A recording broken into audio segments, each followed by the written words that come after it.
Buen día, licenciada. Buen día, compañeros. Somos estudiantes de la Universidad Tecnológica Boliviana, la carrera Contaduría Pública de quinto semestre, eh, de la materia Derecho Laboral. El tema que vamos a dar a conocer es el Tratado de Versalles. Los integrantes de mi grupo están conformados por mi persona, Apóstol Laruta Marcos, mi compañera Arenas Cochi Gladys, mi persona Arbito Lain Israel, mi persona Maqueda Daniel Américo, mi persona Paucara Quispe Jenny Jocelyn y mi persona Quispe Cruz Rosario. Somos integrantes de mi grupo. Ahora vamos a empezar con el tema. Como bien les había dicho, es el Tratado de Versalles. Vamos a empezar con lo que es la introducción.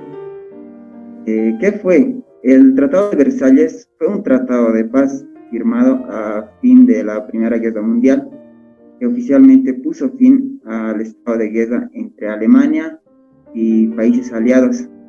En este se confirmaba que Alemania y sus aliados durante la Gran Guerra asumían toda la responsabilidad moral y material de haber causado la guerra, y por ello habían de desarmarse, conocer importantes territorios y pagar inmensas indemnizaciones económicas a los vencedores de esta Gran Bretaña, Francia, Imperio Ruso, Italia, etc. ¿Cuándo se llevó a cabo?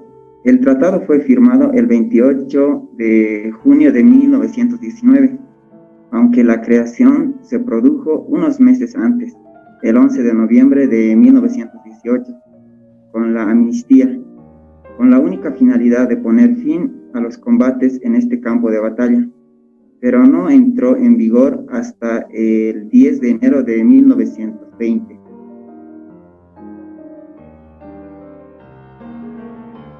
¿Dónde fue creado y aprobado? Fue creado, procesado y negociado en la Conferencia de Paz de París, donde fue totalmente concluido y fue firmado en el Salón de los Espejos del Palacio de Versalles.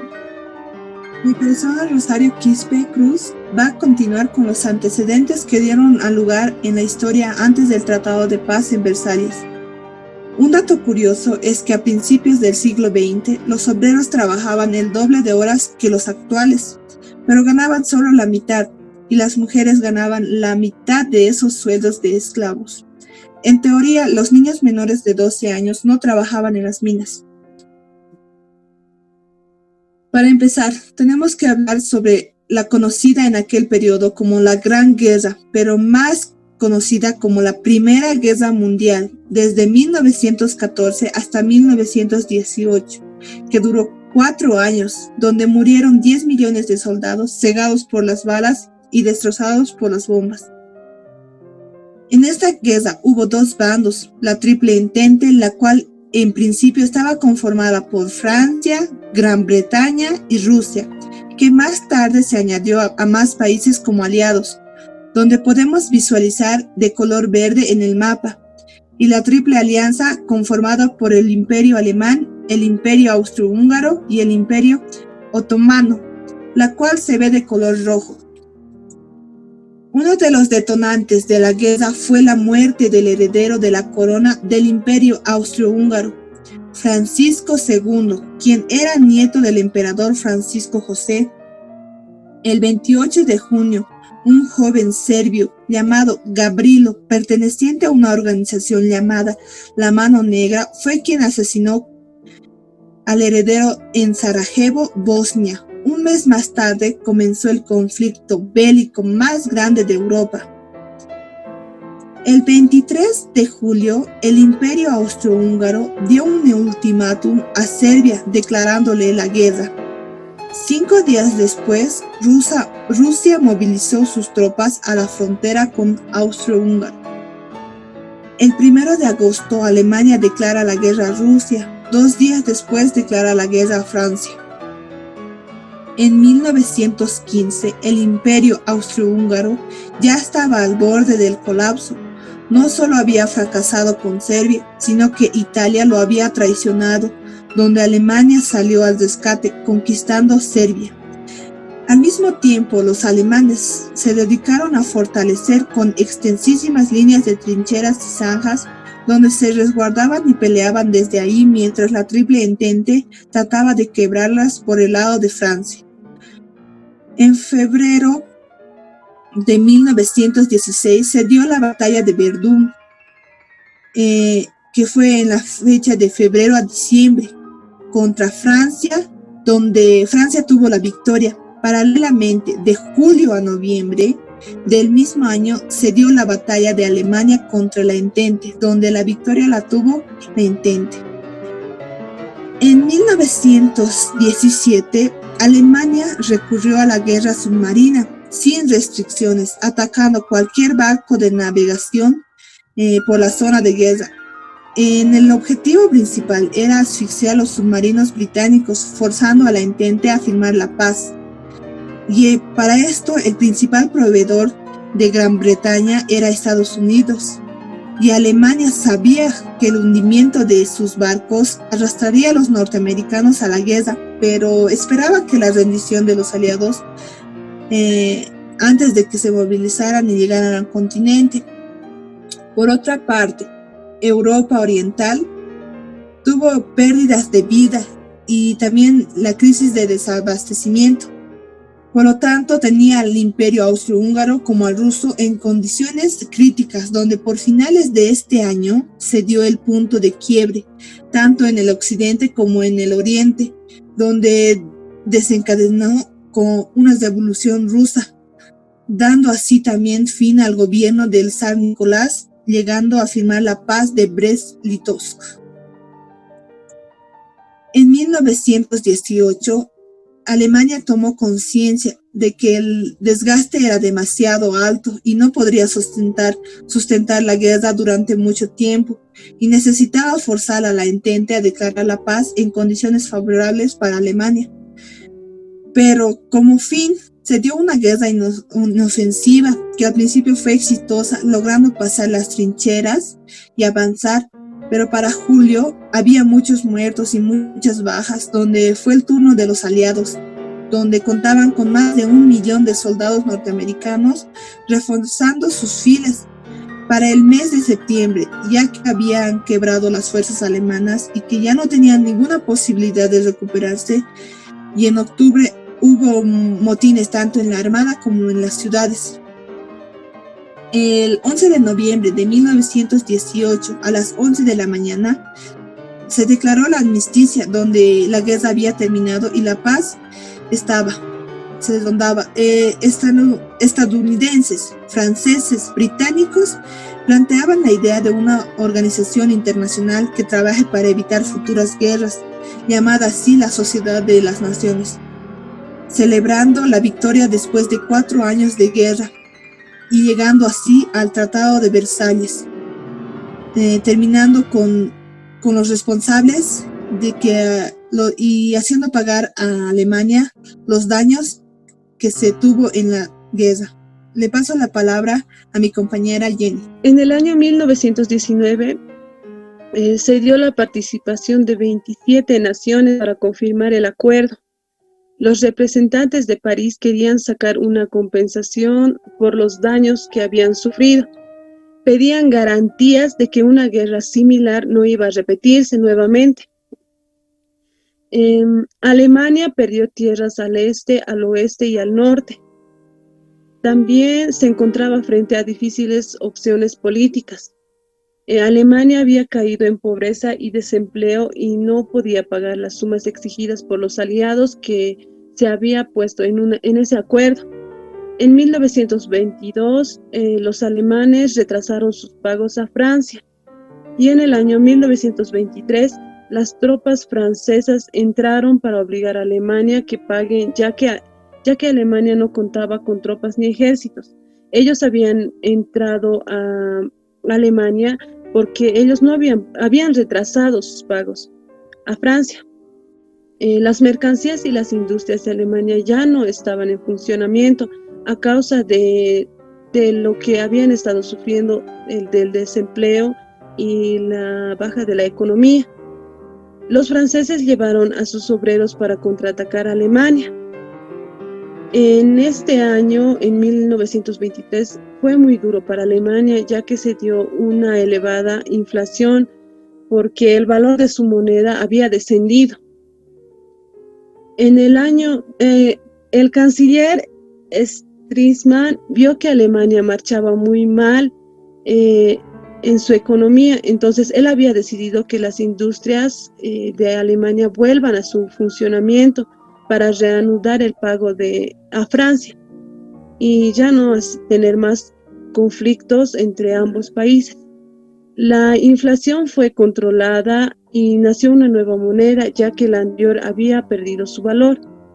En el año 1925, Francia, Bélgica y Alemania acordaron respetar sus fronteras, y entonces la vida en Alemania parecía haber vuelto a su completa normalidad, ya que su industria y las industrias habían vuelto a su funcionamiento y así ya podían pagar el acuerdo que habían quedado entre los países. Ahora voy a pasar la palabra a mi compañero Israel. Buenos días, licenciada. Voy a continuar con lo que es misión del Tratado de Versalles. El Tratado de Versalles tenía como misión 15 puntos en la cual participaron Francia, Reino Unido, Estados Unidos y 27 países más. Por otro lado estaban los causantes de la guerra: Alemania, Austria y Hungría.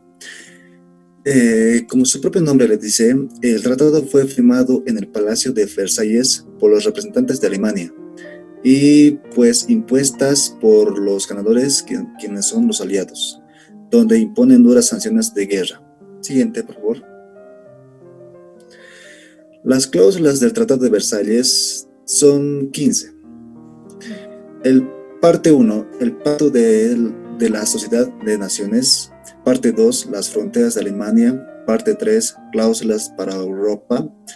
Parte 4, derechos e intereses alemanes fuera de Alemania.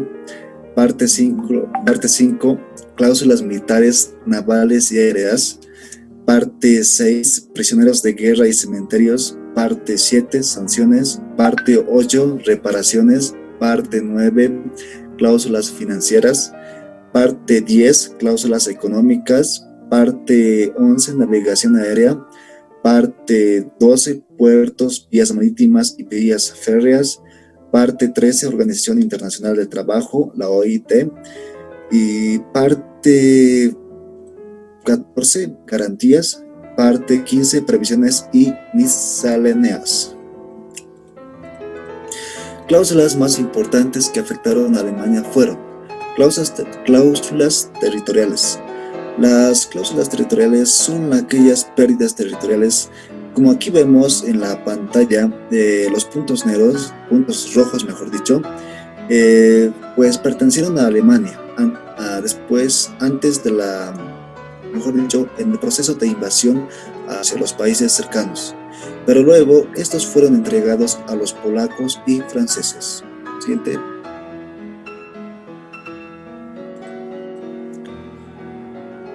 Las cláusulas económicas. En toda guerra sabemos muy bien que existe pérdida económica, pero aparte de las pérdidas económicas en Alemania, también existían las multas desorbitantes para pagar los gastos de la guerra por haber ocasionado la guerra. 2. Entrega anual de 44 millones de toneladas de carbón, 371,000 cabezas de ganado, la mitad de la producción química y farmacéutica, la totalidad de cables submarinos, etc., durante 5 años. Cabe destacar que aquí,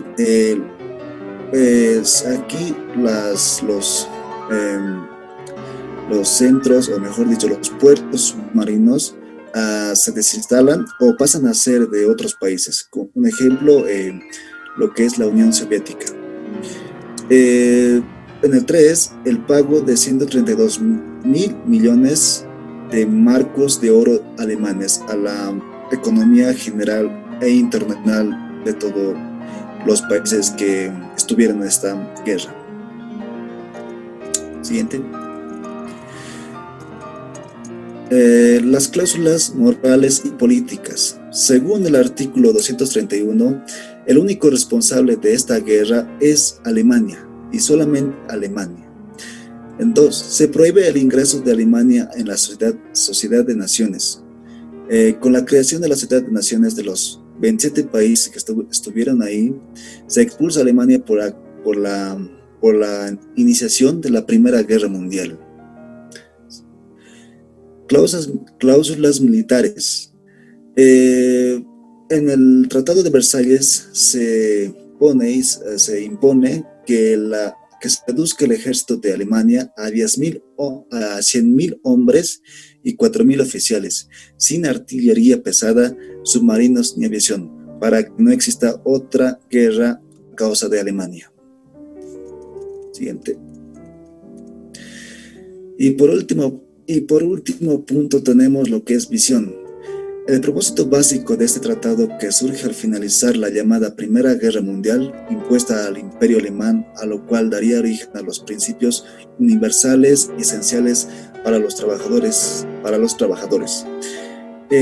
Con la creación de la OIT, se crea lo que es los principios universales esenciales para los trabajadores, y de esta manera más tarde se generarían las normas laborales que hoy conocemos. Y con esto mi compañero Américo va a continuar. Buenos días, yo voy a continuar con el aporte al derecho laboral. En el artículo 427 nos dice: las altas partes contratantes, reconociendo que el bienestar físico, moral e intelectual de los trabajadores asalariados es de una importancia esencial desde el punto de vista internacional, han establecido para llegar a este objetivo elevado, el organismo permanentemente previsto en la sección 1 y asociado al de la Sociedad de las Naciones. Siguiente diapositiva.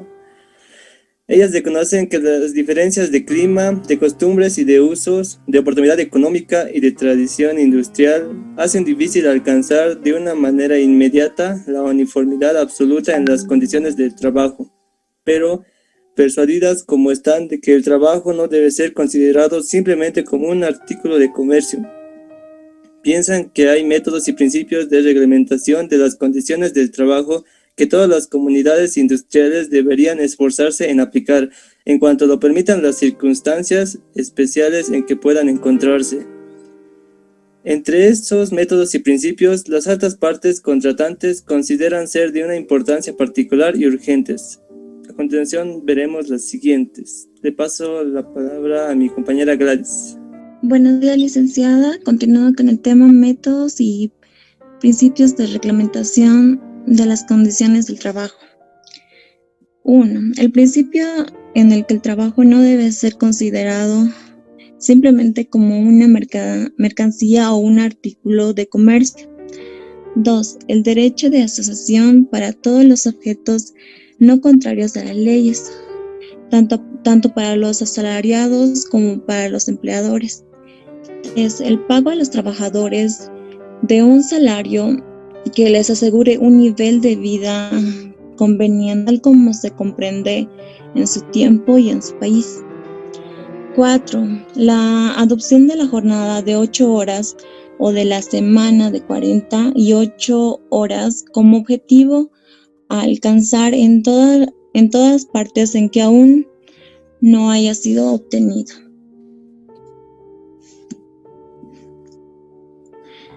5. La adopción de un descanso hebdomadario de 24 horas como mínimo, que debería comprender el domingo siempre que fuera posible. 6.